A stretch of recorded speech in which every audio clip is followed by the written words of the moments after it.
Student debt makes me feel depressed, ashamed, disappointed, cheated. These are just a few of the emotions that student loan borrowers experience on a daily basis. This word cloud was provided to me by the thousands of stories that my organization, studentdebtcrisis.org, has received over the years.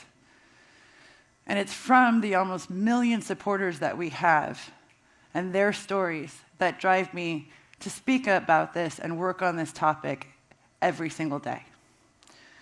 And when I travel the country, the very first thing I want to know is, how many of you have college debt? So show of hands, how many folks in this room still have college debt? And you're not alone. More than 1 in 5 adult Americans have student loan debt. And they're not holding millions or billions, but trillions. 1.6 trillion, in fact. Actually, 1,685,397,167,995. It's a mouthful to say, let alone pay off. And this is held by 45 million Americans. And to put this into perspective, this is more than the GDP of 175 countries. We add more than $2,850 per second. Another 28. Another 28. So how did I get started? Why am I here speaking to you today about this issue? Well, I went back to school a little later in life. I was called a non-traditional student. That means any student over 25. Which, what is a traditional student anyways? And I was one of the first graduating classes during the Great Recession. I graduated in 2009. We had hire me on our caps. There were no longer college recruiters. And at the same exact time, the University of California system, I went to UCLA, decided to raise tuition 30% or more than 30% from one semester to the next. This meant that friends and colleagues of mine were scrambling and struggling to figure out how to pay for their senior year.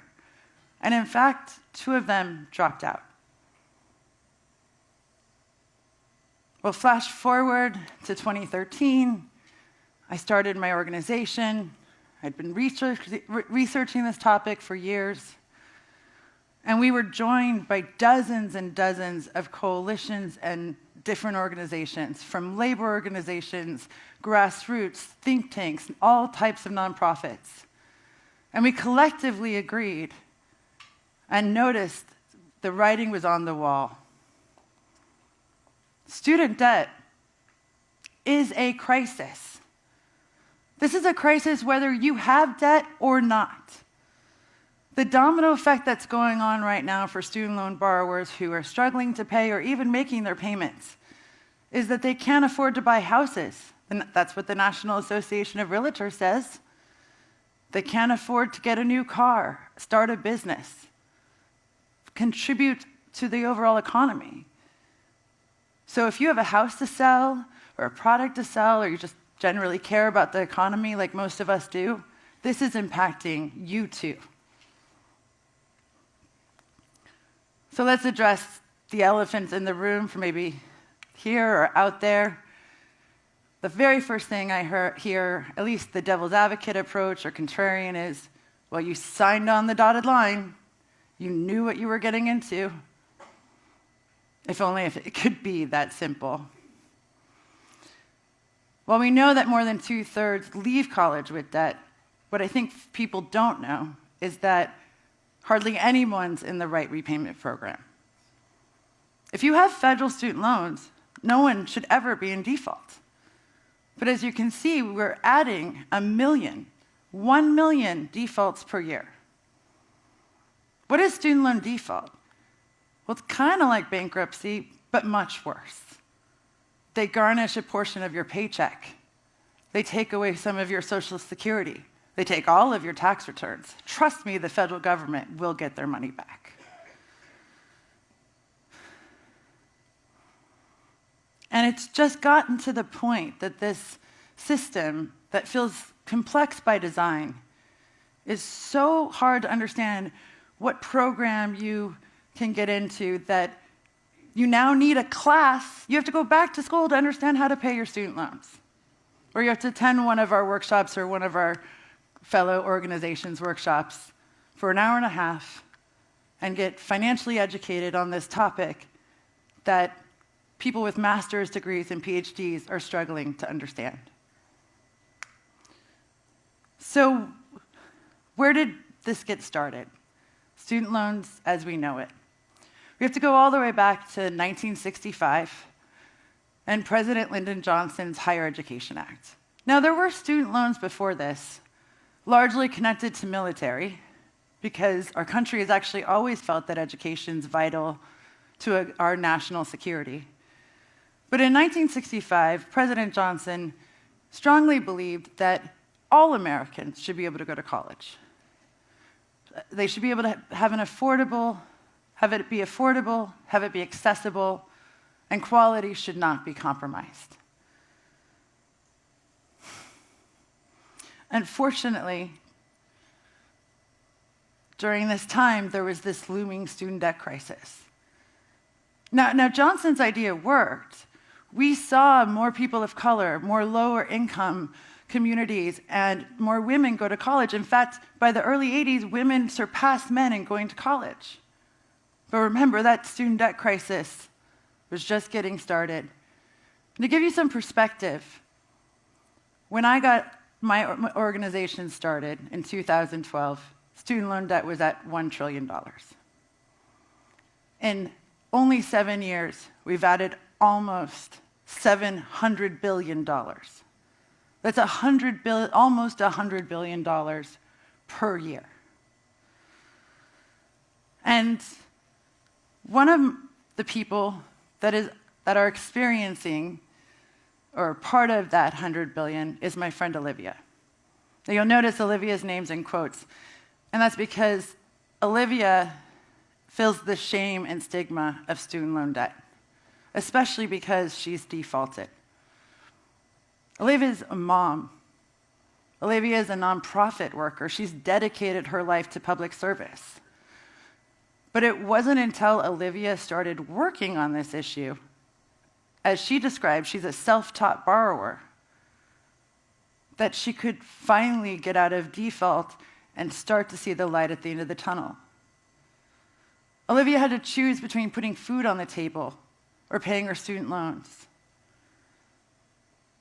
or paying for her children's needs, or paying for student loans. What would you choose? And when she called her loan servicer, in our world, that's what the debt collectors are called. Kind of a sweet name for a not-so-sweet job. That when Olivia called her loan servicer, she wasn't told that there were special programs for people in public service, or that there were repayment programs, and all that led her into default. And Olivia, one thing I forgot to mention, is African American. Now, the only reason I mention this is because Black women hold the most amount of student loan debt in our country. And unfortunately now we are seeing student debt be a civil rights issue. College is no longer affordable. We see tuition increases left and right in multiple states. It's no longer accessible. The average federal loan amount doesn't even pay for 4 years at a state college in most states. And probably one of the most heartbreaking things for me is that for centuries, we have seen African Americans not be able to build generational wealth. And now, because of going to college, this thing that was supposed to be a great equalizer It's now the exact opposite, and future generations are experiencing what those experienced in the centuries before them. And it's not just people of color, it's not just low income, it's not just women. It's everyone in every generation. Did you know there's more people over the age of 30 than under that have student loan debt? Are you okay with more than 200,000 senior citizens having a portion of their Social Security taken away because they're defaulted? What do you think of when you picture somebody with student loan debt? I often hear that they think of the kid playing beer pong and getting drunk and being crazy. Do you think of Max? Do you think of the 62-year-old veteran minister? Max also works for the city in California. And Max has $320,000 in student loan debt. When I met Max at the state capitol, because Max was brave enough to testify and share his story in front of lawmakers, Max told me that he will never pay this loan off in his lifetime. And this is the only loan he's never been able to pay off. And it breaks his heart.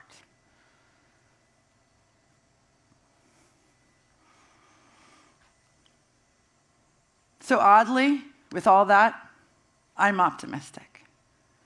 Working in this space and researching this issue for almost 10 years now, I can tell you, when I first started, we didn't hear any lawmakers talking about this. It was only the people affected by student loan debt that were talking about it. No one was calling it a crisis. And now, from Senator Elizabeth Warren to Senator Marco Rubio, student debt knows no political party. It doesn't discriminate whether you're Democrat or Republican. And finally, we're seeing action on the state level, the local level, and the federal level.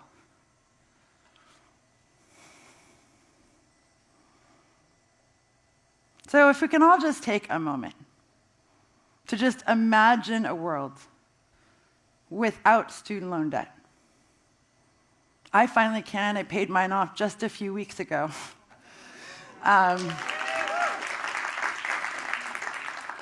But it can't just be these individuals. We all collectively need a reprieve from that $1.6 trillion of debt. And we asked our student loan borrowers, and they said that they could volunteer, retire, have hope. Many people I talked to say they can just breathe.